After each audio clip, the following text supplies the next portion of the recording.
It's not so much the vision of transforming, because I haven't actually got a vision of what that looks like.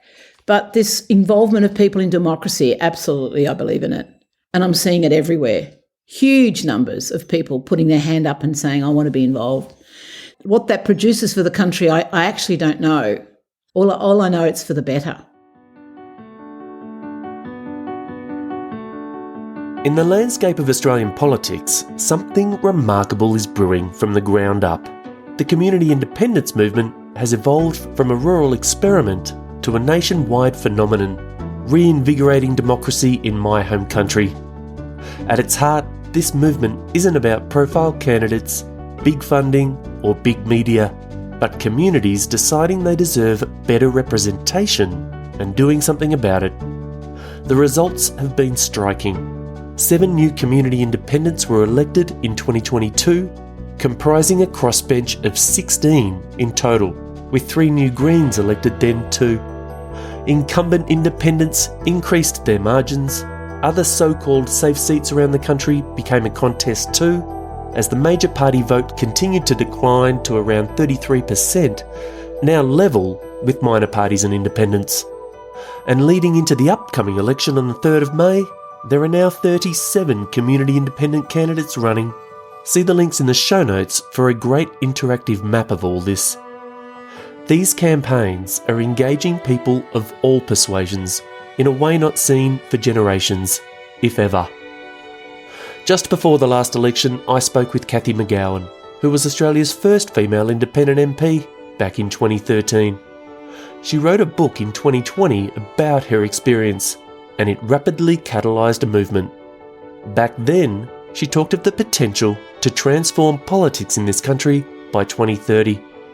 So leading into this 2025 election, I was keen to know how she was seeing it as the movement rapidly grows, and so too do major party efforts to marginalise it. Cathy was kind enough to join me for as frank and positive a conversation as ever, and with some surprising takes on things, even risking sounding like a heretic, she says at one stage. G'day, Anthony James here for The Regeneration, your community-supported independent podcast. With thanks to incredibly generous listeners like Michael Gooden in New South Wales and Edward Surgeon over in the Middle East. I'm grateful for your support every day I do this, Goodo and Ed. Thanks for being paid subscribers for over 3 years now, making all this possible. If you're not yet part of this great community of supporting listeners, I'd love you to join us. Get benefits if you like, and help keep the show on the road. Just follow the links in the show notes, with my enormous gratitude as always. Okay, right now, it's a warm welcome to Cathy McGowan. Unique time to be in the US, huh? Is it what? I was just asking someone today, actually, if this feels like a longer narrative arc, everything that's happening at a federal level now, or whether it's something completely different. And she said, yes, completely different. No one knows where it's going to go. Gosh. Will he get away with it?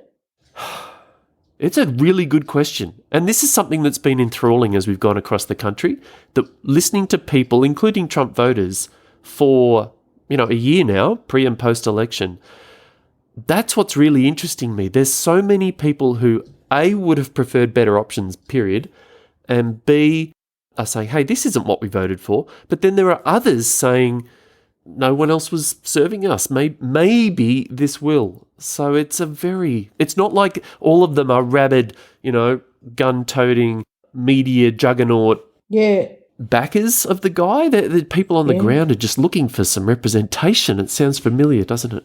Yeah. And how are you? I'm really well. It's autumn here and it's school holidays. That's all lovely. And then we're just getting ready for the Helen Haines election. So, diving into how best I can support her.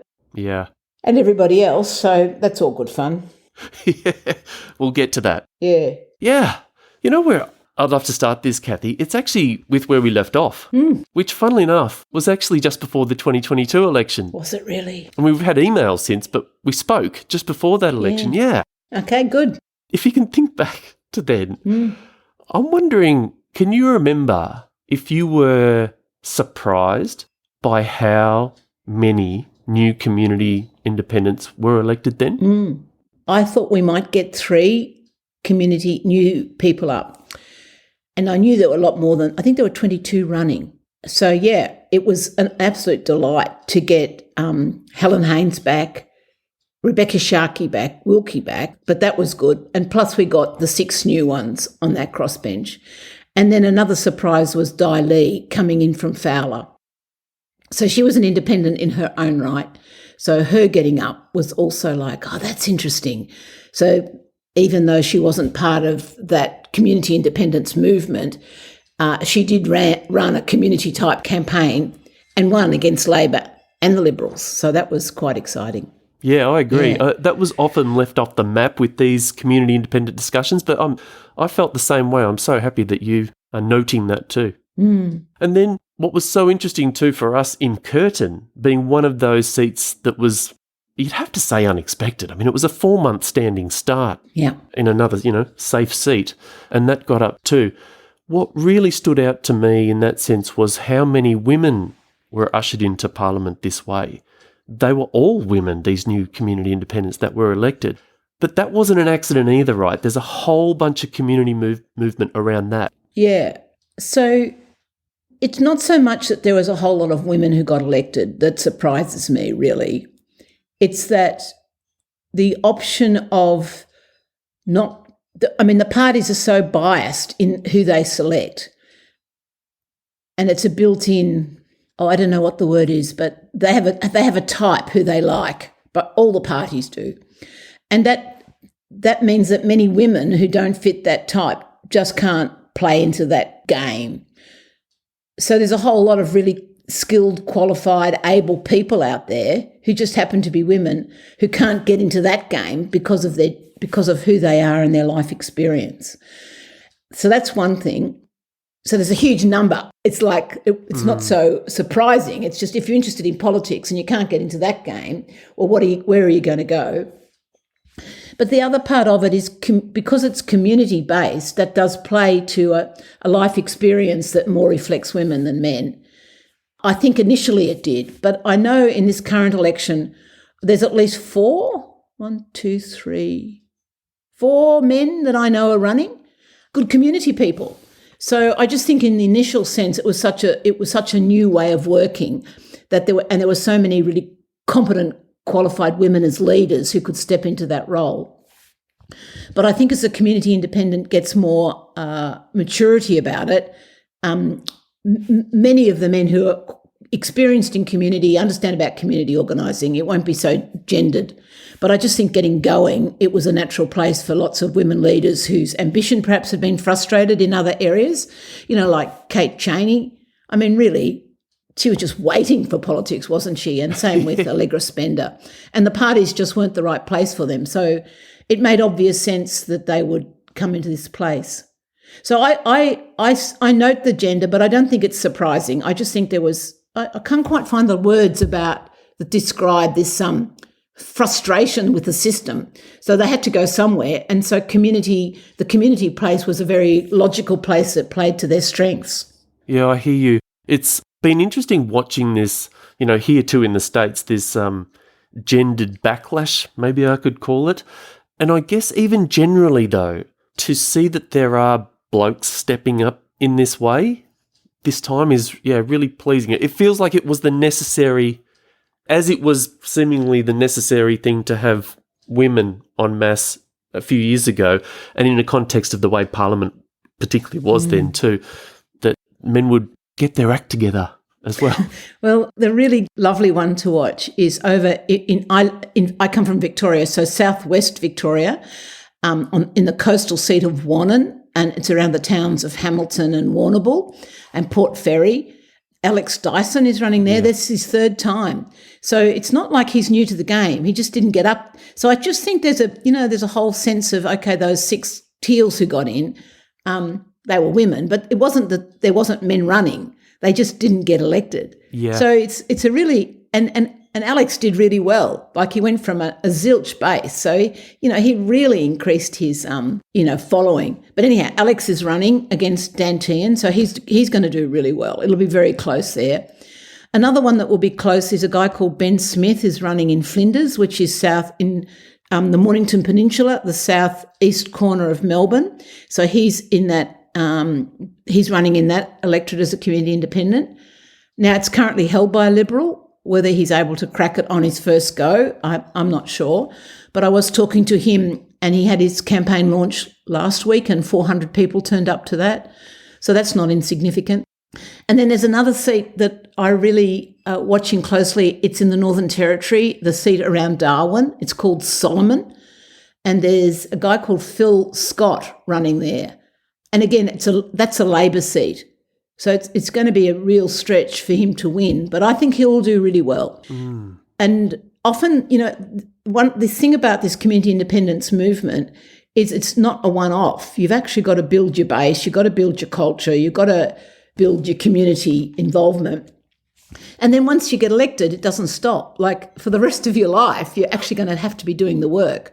So it really is important to put the foundations in. And winning isn't necessarily winning in your first attempt. Winning is really building a community of practice that's going to be there and provide the support over the longer term. Yeah. But anyhow, that's examples of 3 guys I know.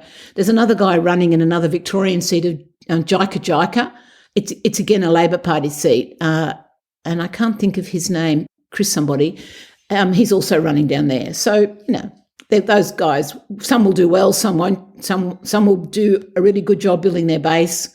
Who knows, really? Yeah, and occasionally lightning strikes, like in Curtin, where it was such a short lead time. Yeah. But as you say, the community building's gone on. We might talk more about that. It was interesting even at the time because Fred Chaney, an experienced Liberal Party politician and Kate Chaney's uncle, said he had never seen people engaged as they were then. And that was then, let alone where it's come to now. But we emailed soon after, Cathy, because the thing that stood out to me amongst other things was, but perhaps most, was that these were all urban electorates that had someone elected. And it was ironic, given that the movement started in Indi, in a rural regional seat. No, but the thing is that those guys got elected, like it wasn't that there wasn't regional seats running candidates who did really, really well. They just didn't crack it. Yeah. So it's getting elected isn't the measurement of success of your campaign. Like it's one measure. But up in Cowper, Cass Heiss did, she got within a really tiny bit of winning, and Groom the same thing. And then you've still got Helen Haynes and Rebecca Sharkey there, holding that regional thing. So I think you've got to be really careful about defining success by the urban ones. They had a particular style about them, but the others, the regional ones did really well. So I suppose I react to this want to separate urban and rural out, because I just don't think it's a valid distinction. It just might just take you longer in the country to get your act together, but it didn't in Indi, like we got up first go. So, I don't think you can talk regions and urban in this. I think there are certainly differences within electorates, but it does come from what sort of base you're starting from. So in Kooyong, Monique Ryan, there was an independent who'd run before her, and he had done, he did all the grassroots work, he got organised. So she came in on the back of somebody else. So you can't generalise, because each electorate has their own particular story, and what was it about that actually enabled them to win. And I just think you're doing a disservice to the complexity of it all by just saying it's rural or regional or it's women or it's not women. There's always, once you get into it, you can see a whole lot of other trends happening. Yes. And a lot of it does have to do with the leadership in the electorate. It has to do with who your opposition is. It has got a lot to do with how the preferences flow. So, there's always sort of a complexity about it for those of us who get involved. Yes. And it's just we constantly rile against the easily to be done thing. Is this a rural or regional thing, or is it an urban thing? Is it a gender thing? It's always much more complicated. Oh yeah, it's music to my ears. It's something, funnily enough, as I've heard from a lot of people, even saying get the hell out of the states while you can. Those sorts of messages. It's been the same message back from what we're hearing with people on the ground and what we learned about some people who were elected, and sometimes community folk who were elected by people at a state level who were voting for Trump at a federal level. So it's all sorts of complexities, which I'll explore more. But I've got a question for you too on that note then, Cathy. As I looked over those community independents that were elected last time, there wasn't, to my eyes, a great diversity of professional backgrounds. they were, in a sense, still that quintessential parliamentary professional background setting of lawyers and doctors and so forth. What are you seeing on that front? Are you seeing a more diverse suite this time around than I'll be seeing from here? I can't say. I haven't paid any attention to occupations at all because I don't actually think it's not relevant. Because the community picks who they want, and all these people are chosen by their community because the community has decided that's who they want. It's having an opinion about it is so irrelevant, and then trying to generalise about it around. I think there's 37 active community independent candidates running in this election. And trying to generalise about that from a community perspective, like a local organising team who picked who they want by some other criteria, would take you down a rabbit hole which would be so irrelevant to anything. Yep, hear you. I read that there are further projected swings that you described in the regions towards community independence, but perhaps not so much for those urban independents that were elected last time. Is that something that you're observing? And I noted that because all I've seen to date when there has been a community independent elected is that the margin increases next time. But that's somewhat of a pattern, certainly obviously in Indi. So I was curious that this might be the case. It had seemed that if people get a taste of this, there's sort of no going back. But what are you seeing? Well, I can't speak. I am not across what's happening in Australia, and I certainly haven't been in the city, so I can't talk about Perth or Melbourne or Sydney. I've got no idea really, just what I read in the paper. But what I do know, with the exception of Zali, everybody else wins on preferences. So when I read Canberra journalists mostly pontificating about what's happening, I ask the question, have they actually looked at the preference flow? Because it's not the first. Lots of the media cover, the first or second, who's your most preferred and who's your second most preferred. But I just know in Groom, which is Toowoomba, Susie Holt came in second because everybody but gave her their preference. So I'm always sceptical about this, what I'm reading, but I have to look really carefully to see, well, what questions were asked and did they actually follow through on preferences? So that's one thing. But the second thing I see is that I think I have another version of that story about once you're in, you're in. Because in Victoria, the Victorian government changed not only the funding rules, but also we had 3 independents in the last Victorian government. And in my neighbour here was Susanna Sheed, the member for Shepparton, and then her neighbour was Ali Cupper, who's a member for Mildura. And Susanna had been in for 2, I think, terms, and Ali 1. And Susanna was an incredibly effective member of parliament, independent, and she had delivered so much for her electorate, millions of dollars, new hospital, new schools, all this sort of stuff. And she got knocked off. And she got knocked off at the last election, I think for a number of reasons. One is that she relied on preferences to get elected. And in this particular case in Shepparton, the National Party, who won the seat, ran a superbly negative campaign against her, basically saying she was Labor light. And the reason why she was able to get all this stuff was she was too aligned to the Labor Party. So they ran that campaign. And while Susanna only lost by, say, maybe 1,000 votes, less than 1,000 votes, it was enough of swinging voters said, we won't give her our preference, was enough. But also this other thing that happened there that might interest some of your readers is that the Labor Party in Victoria at the last election mostly concentrated on its inner urban seats, which they won, but they didn't put many resources into the country.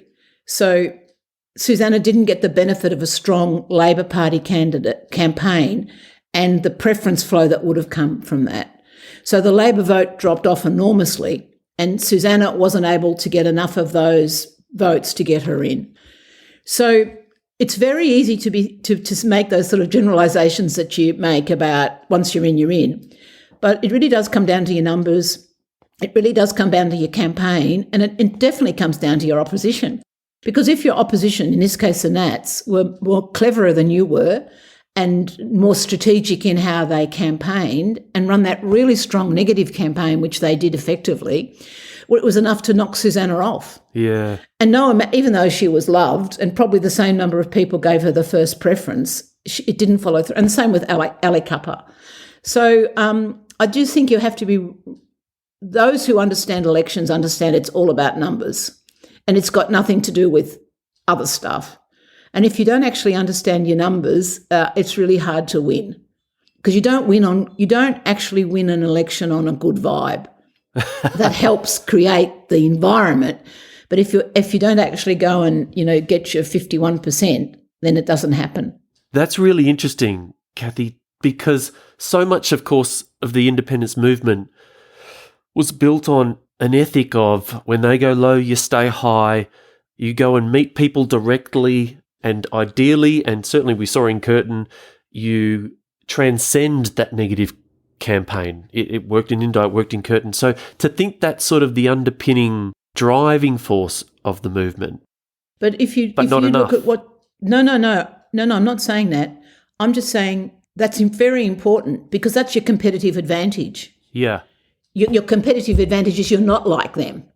But what I've been hearing about what's happening in Curtin is there's an incredibly negative campaign running against Kate Chaney. And I think that works. I mean, it works. That's why they do it. Yeah. So it's got nothing to do with whether or not she's a fantastic member of parliament, which I think she is, and has she delivered enormously. It's will this negativity trump even being your best self. And Trump, excuse that expression. Yes. But I think it does. Absolutely the major parties understand why they do it. But it doesn't say the answer is to go negative. Like you lose every bit of competitive advantage you've got if you play that game. So, Kate very likely might lose out this election, but it won't mean she'll be dead. It means that all those people who supported her will come in much more wiser at the next election. So this stuff doesn't stop.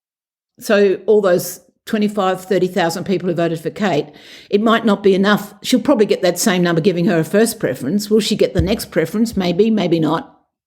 But even if she doesn't, that community movement won't stop. And I would feel if that negative campaign works over in WA, I don't know who the candidate against her is, but if it works, I would not like to be that person because assuming the Libs win that seat back, they're going to be up against an organised, community-based, I'm going to call it guerrilla movement, for the next 3 years. And it's going to make that being the Member of Parliament so incredibly challenging because every single thing you do will be scrutinised now because there's going to be such an effective alternative model. And I don't think that's a bad thing. I think that would be a really good thing because it would really make that Member of Parliament step up. It will really build the knowledge and experience of the community people about how politics really works. And it will really sharpen that team for the next election because next time around they'll actually understand that negativity and how it's played and that community group will be more skilled about, well, okay, how do you campaign being your best self and being positive when this happens? And that's important for them to understand that and then to win at that next election. But you've got to learn how to do it. You can't just default to, because they're nasty, I'm going to be nasty. Because that doesn't win you any votes. That just takes you down to the mud and you're absolutely going to lose if you do that. Yeah. Are you seeing it, I wonder in that context, being aware that there is legislation tabled by Labor that the Liberal National Coalition has agreed to attempt to marginalise community independent success in the future? Does this make you feel like this particular election has more on the line? Well, it's actually, I'll just correct you. To my knowledge, that legislation's actually been passed. Is that right? Because both the opposition and the government ganged up and got it through. Okay, so it just doesn't apply for this election. No, it doesn't come in until next year, I think, July next year. Okay. So, yeah, I think it's really serious. But the thing is, to me, it's about, there's two, I feel a bit heretical saying this because I'm not asking people to agree with me. I suppose I'm just putting an alternative view. It's that legislation is about money and donations. So if you're running a campaign based on spending huge amounts of money, it does have a really big impact on you because it talks about how you get money and how you spend it. And it gives the major parties just an enormous advantage because the way it's structured, it enables them to put it all together and run sort of national campaigns. So it's incredibly advantageous for them. But I just keep thinking the community independence, when it's legitimate, is not actually about money. It's actually about that community voting for who they want. And that's why the way the community gets organised is really important. And even though the mainstream media might be running a scare campaign and going vote Labor, Liberal, the big brands, if the community don't want it and the community gets organised, it has no impact or little impact. So that's the strength, I think, of the community independent movement, is actually not thinking the answer is money. And I don't want to take away from the power of money. But if you've got a really good community grassroots organisation that's fundamentally integrated into its community, so it's really legitimate, and you've got a really good candidate, and you run a strong community campaign, I think that plays a much bigger game than putting, trillions of dollars into billboards somewhere. Yeah. Because community is stronger than that. And if community wants something and it works together for it, I actually think that is a much stronger strategy than putting a whole lot of money into things. But I'm not at all naive about it. I understand the power of money, but I actually think a combined community is stronger than a lot of money. Yeah, interesting. So I'm drawing a thread there really between what you were saying before about the possibilities in Curtin not being the end of the road if it goes one way or another. And similar with this, if it happens to be that this legislation does stay in place and apply to the next election, not the end of the road. No. Speaking then of community movement, how incredible it has been to watch and be part of the Community Independence Project convention and the exponential growth in participation. Could you describe to us that trajectory, Cathy, how that has grown and how you've interpreted that? So there's a couple of parts of this story, and you're asking me, so I'll give my version of it. Yeah. There are other versions when you talk, not versions, other perspectives. Yeah, other people's roles. There was a lot of people doing a lot of things, so there's a lot of ways of viewing this particular event. But the thing that, from my experience, was in 2020, I put out my book, Cathy Goes to Canberra, and all these people got in touch and said, we want some of that. And initially I thought, well, I could handle them by the phone, but it was taking up, hour-long conversations was too much. So I said to some of my friends in Indi, we had regularly done Indi shares, explaining how Indi worked. Could we do an Indi shares so that these people who are ringing me up, we could have one event and they could connect? And Indi had already done 3 or 4 of those. Indi didn't have enough capacity at the time to do it because really busy getting Helen Hayne elected and other things. So the group of friends said, well, we should do this.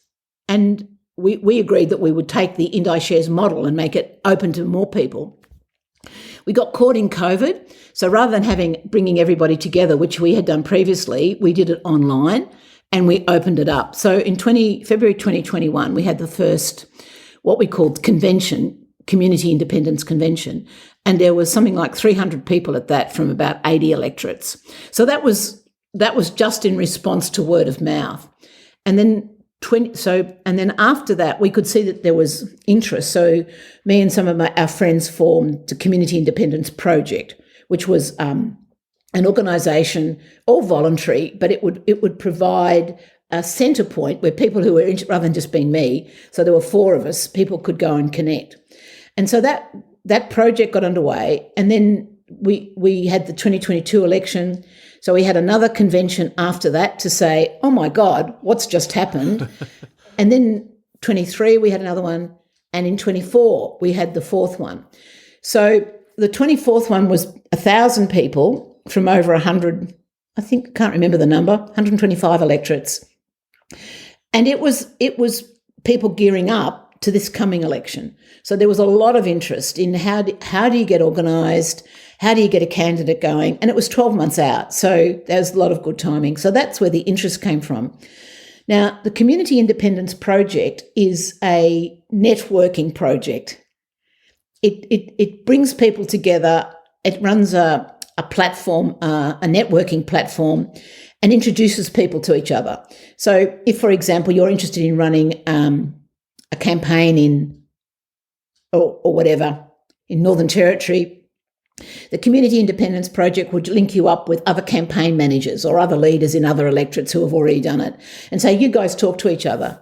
So it does that networking, and it also does regular online Zooms so that some of those people who have already run campaigns can talk about what they've done. So it shares information, but it doesn't actually do things in that sense. But it does a huge amount of networking and connecting and sharing information about what you need to know, how you go about doing it, who you need to contact. So that's the community, and it still operates. There's, I think, 4 or 5. I was a director. I'm no longer director, but it does that work, and it's got a good web page. So if people listening today want to find out more about the CIP for the next election, they can go onto the web page and link into this group of people. Now, it's totally different to Climate 200. So people say, well, what's Climate 200? So Climate 200 is a standalone funding body. It amasses money, puts it in, and spreads it out. And it also does some service delivery, but mostly it's a funding body, which is totally and utterly different to the work we do. So they're miles apart. And what I love about CIP is it actually builds a national community of practice. So when we have the conventions, people flock to that because we've got all the experienced experts are talking about what they've learned. It's not outside experts. It's not people who know stuff. It's, people who've had skin in the game, have had a go at running, and have got good knowledge about how this might work. So that makes it really different because it's not someone telling you how to do stuff. It's people who've already done stuff sharing that knowledge. Whereas C200, none of those guys have ever had skin in the game. They haven't been candidates. So they're money people who collect, and that's what their expertise is. And they've got a really high profile, which is good for collecting money and dispersing money, very useful. CIP doesn't need a high profile because we only work with the people who want to be engaged. They find us very quickly. So we're not about a whole lot of other people doing busy work. We actually are working with the people who are seriously interested in building community, running campaigns, and finding candidates. So it's it's a very different approach. Yeah, I hear you. It's been something that the media seems to be very focused on, doesn't it? The Climate 200 aspect. Yeah, well, they always like money, don't they? Oh, and personalities, Simon Holmes at Court. Yeah. A big personality. Yeah, big family, etc. Yeah. Yeah. It does. You mentioned media too before. Is there a growing understanding in the media about what the difference is and the movement in general? Oh, crikey, gets it a bit. They've got a journalist who's been interviewing a whole lot of candidates. The Saturday paper, get it? Yeah. Some of the ABC journalists appreciate it because they've got regional people who are doing work in their regions, so they get it as well. I don't know. I don't spend a lot of time analysing the media because it's not really relevant to what we're trying to do. It's like there is an overstory, which is, and that's not a problem. The fact that the mainstream media doesn't understand community is like, well, that's their loss, really. It's not really a problem we have to manage. Yeah, that's interesting. I've often thought, with the phrase doing politics differently that the movement sort of operates by as well, that doing media differently sounds pretty enticing to me as well, obviously being in the field. Yeah, well, that's right, yeah. I'm wondering, Cathy, with all that growth and now seeing, what are there, 37 candidates standing? I think so. That's what the CIP webpage has. Yeah, which is worth a look. It has a terrific interactive map with where the candidates are standing and the incumbents too. In every state and territory now, and in that many electorates.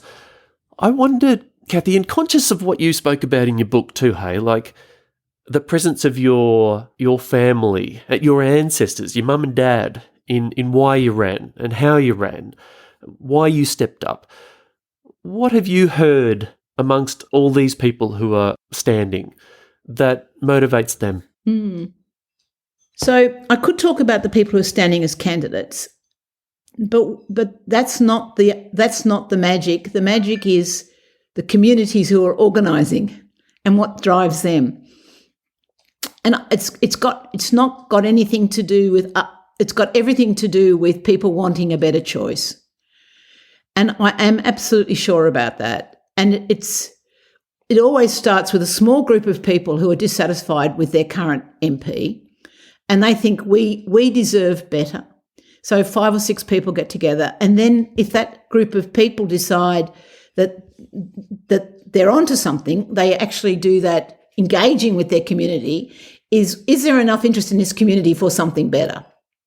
So traditionally, kitchen table conversations or surveys or some form of testing the vibe in the community.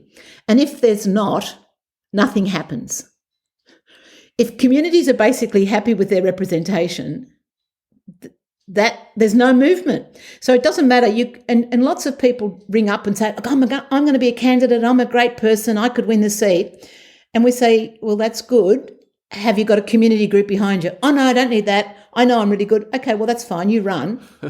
And people do. Like there'll be hundreds of independents run in this election. Yeah. Because that's exactly what they think. You know, I've got a good family behind me. I'm local. I could do all that.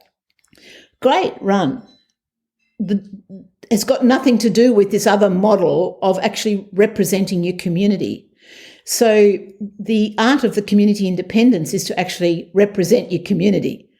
So, and they choose who they think is going to best represent them based on the research that they've done to do it. And there's success and there's not so success. Some communities pick the most brilliant person who could do it. And once they get out in the field, people go, oh, I don't think so. I'm not going to vote for them. You know, don't like them. Not going to work. So that's fine. There's no loss that the community has done that, because they'll have another go, because that group of people are not going to go away. They'll say, oh, at the next election we need to have learnt how do we do this, and has Community Independence Project, can you put us in touch with somebody who has done the selection process? What can we learn about selecting a candidate? Who's done it well? What are the criteria? What do you need to know? So they go and learn about that. They do it differently next time, pick a more appropriate candidate. But it's, as what you were saying before, it doesn't stop. Like every election from here on in, it's not a one-off. So building your foundations, building your community, building your culture is just such a fun for the work is just so fundamentally important. And I can give you another example too about why the type of candidate is not so much relevant, I don't think. Is I was talking to one of the candidates the other day, and I was asking her how it was going, and she said, we're building community, and the campaign is the vehicle for building community. And she said, we might or might not get elected, but we know that there is going to be catastrophic events come our way. And this community work we're doing is going to be long-term foundation work for our community managing next drought, flood, bushfire, whatever. That's why we're doing it. And she was saying every day she goes out, she can feel her community getting stronger as they come together, as they work for something, that a shared vision, from shared values, they're building their community. And she said, this is the most important work I'm doing, because we know the climate is changing. We know bad things are going to happen.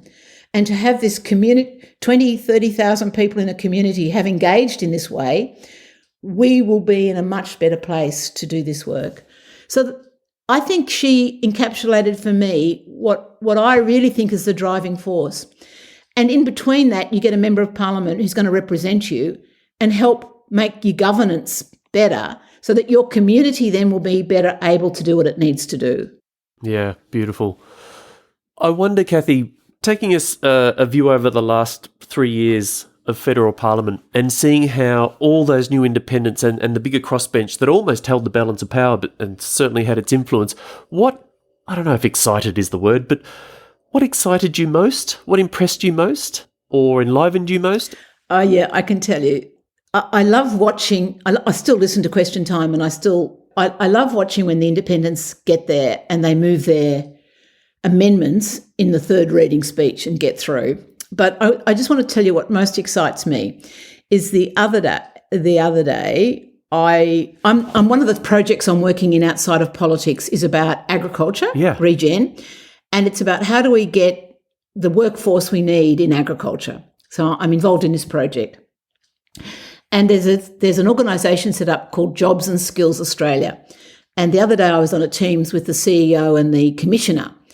And the Commissioner, I was talking about jobs, how can we work together and to get the skilled workforce, the really skilled workforce we need to do the work we need to do.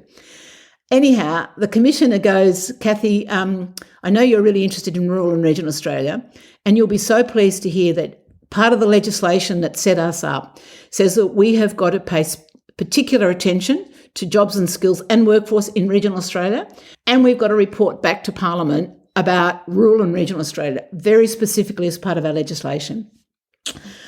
I nearly jumped out of my skin because I had heard Helen Haynes move the amendment in Parliament to that legislation when they were setting up Jobs and Skills Australia. She moved the amendment to say you must report and make a particular effort on rural and regional Australia.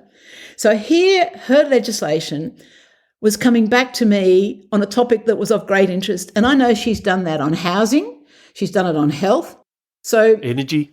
Her amendments are going to make the most fundamental difference to how the public service does its job because she's there, because no one else did it. The Labor, Liberal, Greens would never have put that amendment in. Yeah. And she was able to get it through, do the negotiations with Tony Burke at the time and get it through. So that, like, we haven't done the work yet. We still haven't addressed the problem of workforce, but to know that the Commissioner knows and that when he's speaking to me, he knows that I know.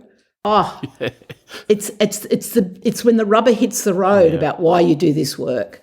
So that's really, really been significant for me. So I texted Helen Haynes straight away and said, Helen, guess what just happened? And she laughed and she said, yeah, it's really good to hear that story. Thank you. Yeah, it's really good for me too. I mean, just as a constituent, because it says something too, I think, about the value of the 6 years Helen's been at it now and the 6 that you were at it in the seat prior, of the building value of experience, really, isn't it? The building impact that can be had with this movement. Yeah. Yeah. It's been, I have to tell you from my experience on the ground in Curtin, before we took off last year anyway, was extraordinary in fact, what stood out to me first, but really strikingly, was during the campaign in 2022 when Kate was standing, how people would react, because Kate was essentially going around and saying, tell me about you. It wasn't let me tell you about me, what I'm going to do and whatever, and what I'm selling or what I'm giving. It was tell me about you. And the impact that had on people. And I'll never forget on election night, and she hadn't won yet, so this was win or lose. There was such a feeling, of community, I suppose. And she said to everyone, it was a packed house at Claremont Showgrounds, who has been involved in a political campaign? I think it was the other way around. Who has never been involved in a political campaign? And the whole house puts their hand up. So it was amazing to see. And then to see a couple of years, as I did before we left, of monthly meetups, monthly briefings, just in community, in parks and halls, concerted, well-facilitated workshops on particular issues. Housing was one of the big ones, but multiple. Electricity, she did a fantastic job on electricity. Yes. Yeah. Submissions coming out of those workshops, so you're having a direct impact. And, of course, as you're saying, that it's the substrate that's tended. Like, we got to know each other in the process and you'd learn from each other, and there's all that bridging of different perspectives and all that sort of stuff. People got to know their electorate. Well, I got to know my electorate in a way I never even imagined, to tell you the truth, if we go back to younger days as a bloke in that area. So that was amazing. Then to see in Parliament that there was this concerted push from that crossbench to really systemic levers like the one you just described. But we could be talking about truth in political advertising, transparency, integrity, obviously, anti-corruption stuff, intergenerational responsibility even, with Sophie Scomp's recent bill about explicit obligation to future generations, let alone all the renewable energy stuff, community-owned aspects to that. And what you talked about last time too, it just being a generator of innovation, having this kind of engagement. Those things that I would characterise as almost no-brainer stuff, you know? Truth and integrity and honesty, you know? Yeah. Anything that our 10-year-old's been taught as we've brought him up to be number one, and then you go live your life. To think that that could be applied in our parliament, but has been, to a large degree, again, scuppered by major parties along the way. Some stuff obviously got through, which has been enormous. Yeah, look, I'm not nearly so critical of Parliament. I mean, I know what you're talking about, and I know it's talked about, but the thing is, it basically works. It basically works really well, and it's basically, most people are reasonably happy with it. It's the top when you're not that you get to complain about. Yes. So I am much more wanting people to understand that we actually, in Australia here, we actually have a really good system. And it works because people do engage, and because we can engage, and because the system's open to engagement. Like, this whole community movement happened, and we could get elected, and we could get into Parliament, and we could do the work we needed to do. Like, the system is working. And then the system tries to change itself. You know, oh, you're going too far, we'll change the rules. Well, that's okay. That's good in my sense. So then you get to adapt and do that. So that's one thing I always say to people. Look, basically it's working okay. You've got to make sure at the edges, keep a really good eye on it, because that's where the change will take place. But the other thing that I absolutely know about Parliament is that I really should get the actual figure, but about 91% of all legislation is passed collaboratively. Yep. And it's only a very small percentage that's even voted on, and it's controversial stuff that's voted on. The fact that the whole nation works, that we've got good systems in place, is something I would never, ever take for granted. And so basically the system has got integrity. Basically the system works really well. Like, every 4 times a year I get called up to Senate estimates in my role with AgriFutures, and I've got to answer questions to the Senate on how we're doing stuff, how our money's spent, how we're reporting it. Like, really tight, really good, really professional governance management. So I don't think people have to worry about the system not working. I really don't. What we want it to do is be better. And the more we can engage in it, the more democracy you put into the system, the better it is. I think it doesn't work to hand pass your democracy or your vote to a big party. I don't think that helps. But it doesn't mean to say it's not working. And in Victoria at the moment, like the Labor Party, the current government, people basically think they've been there too long and they're going to kick them out. And, well, maybe we haven't. The opposition has got a bit more work. But, you know, there's a whole vibe in the community when it's not working the way you want it to work. And you can change. Currently, we change the system. So I'm much more one for talking about what's working and how do we make it better, as opposed to saying, oh, it's all terrible, because clearly it's not all terrible. There's a lot of it that works really, and in my experience, of enormous integrity and professionalism and effective governance, really. Jeez. Which is probably not what everyone thinks, but that's it. my experience of it. What's going through my head is, again, the media angle, just partial to my experience in the world, obviously, is just, that's not a story you hear enough of. No. And an old mentor of mine used to, well, he pretty much taught me it. I was a much angrier young guy before I met him. So I'm partial to what you're saying, and I wish it was a story that was told more. But I guess what you'd say in turn is that's our choice. Again, we can get involved. Before we sign off, Cathy, I'd love to just make point of your role as chair of AgriFutures. And I've seen you say that a similar sort of animation with community at the centre could have similar positive transformative effects in that field. How are you seeing it now? How's it going? Oh, it's slow work. I'm sure. Yeah. It's slow work. Really? But that's okay, because building solid foundations and doing work carefully and slowly is really important, because then it's going to last. So definitely it's the work of engaging community in the work of AgriFutures is very important, and it's growing. Traditionally, research hasn't been one to engage well with a wider community. They engage with a narrow set of people who know stuff, experts. So widening it up is a bit of a change. But, when I talk to people about it, and particularly on this topic of doing research around carbon, around the transition to net zero, about how agriculture is going to respond, people flock to it. Yes. They're really keen to be engaged in it. I just don't think we've got the mechanism yet how to sieve it, funnel it, do something with it. That's going to take a lot more talking around, because agriculture is quite different in your way you're working. But people are keen. We just haven't yet found the mechanisms that are going to create the longer term foundations for how we do this. But there's great interest in it, and I certainly get invited all over the country to talk about some of the research we're doing. And every time I do, people go, "Oh my God, that's really interesting. How do we get involved?" Yeah. Now, this is what I see too. I mean, I even remember just noticing the cross threads, the convention, the Community Independent Project convention in, I guess it was 22 after the election, that sort of, oh my God, what's just happened moment. And you were in discussion with David Pocock, who became senator out of the ACT. And you figured he might end up being an unofficial spokesperson for regenerative agriculture, given his background. That doesn't appear to have sort of manifested in any public way. But what I noticed was that the chat space during your conversation took off in an independence movement context. That did excite people. Yeah. Yeah.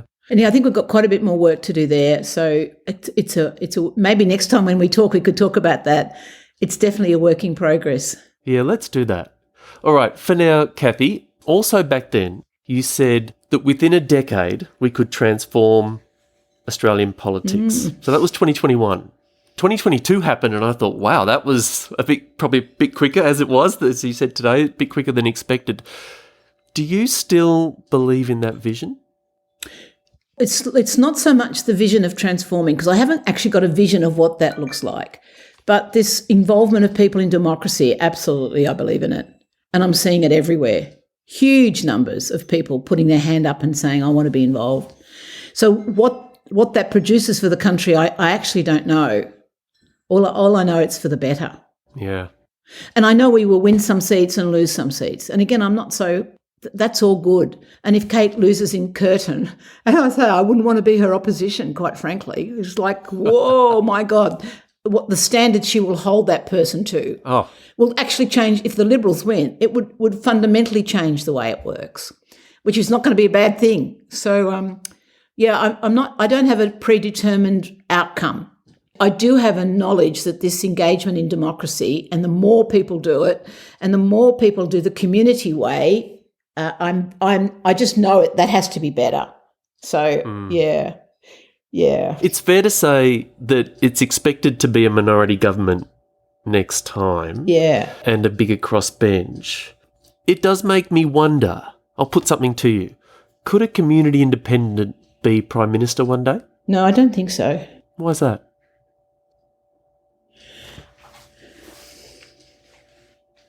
Well, I don't think they want to be. I think that's it. They don't go there with the intention of running the country. So maybe one day a community might elect somebody with the intention of, we want you to be the Prime Minister, and they might pick someone who's going to do that. But certainly that's not the vibe at the moment. The vibe at the moment is we want someone who's going to represent us. Yeah. But Malcolm Turnbull is of the different opinion. Malcolm Turnbull, when he saw the calibre of the crossbench, he says some of these should be ministers. Well, exactly. Absolutely, some of the anyhow, that's for others. All right, tell me the story, Cathy, behind your music choice this time. Yeah, so from little things, big things grow. I think just in another space and time captures so much of what we're trying to do. And in the 2013 election, Kev Carmody and Paul Kelly gave permission for us to adapt that song for Indi. and one of our local singer-songwriters, Sel Kimber, Oh, yes. adapted some of the words for it. So yeah, but it's a beautiful song, and I really love it. And it constantly reminds me that you start where you're at, and you work within your circle of control, and you grow that. That's the magic of it. Wonderful, Cathy. It's been fun and an honour to speak to you again. Thanks a lot for spending the time. See you later, and enjoy US for us. Very keen to follow your interviews there. It's great. Thank you. Bye-bye.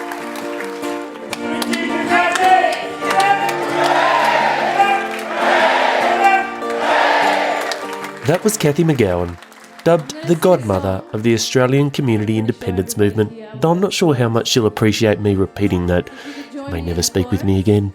Links in the show notes, of course, including to that Community Independence Project interactive map, which leads to all other kinds of ways to get involved in your area.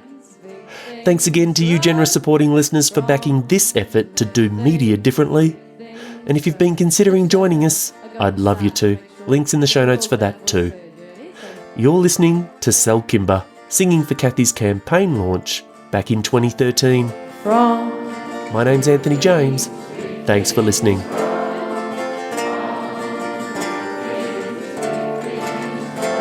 Now India's our region, made up of great valleys that stretch from the Murray, Yakandanda to Yea. It's the home of proud people who value their freedom. They want to have power over what leaders say. Come on.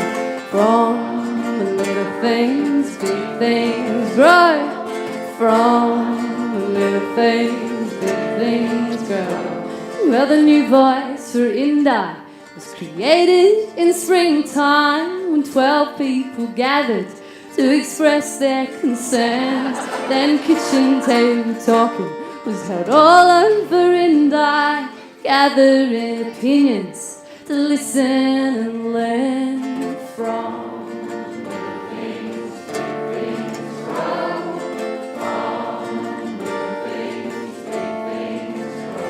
Well, the locals chose Cathy, who was born in this valley. She's sixth generation of a family farming crew. Being a teacher, runs a business, a community leader. Now she wants to speak up for me and for you. From big things, grow.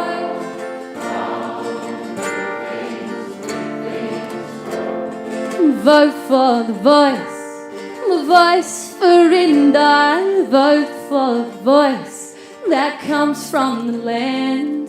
Vote for the voice for Indi. We must make a choice, yeah, we must make a stand.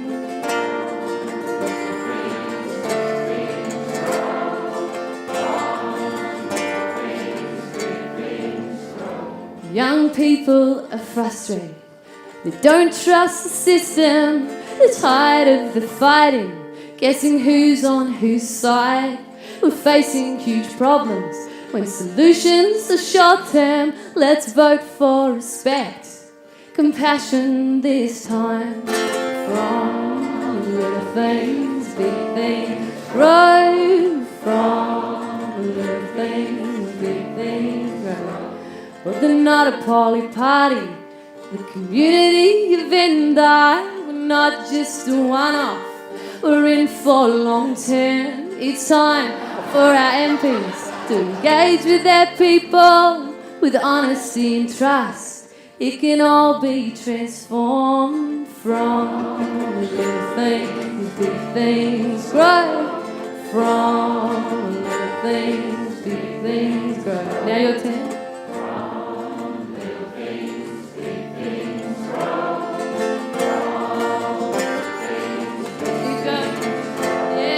Vote for a voice for Indi. Vote for the voice that comes from this land. Vote for the voice for Indi. We must make a choice, we must make a stand. From little things, big things grow. From little things, big things grow. From a little thing things grow.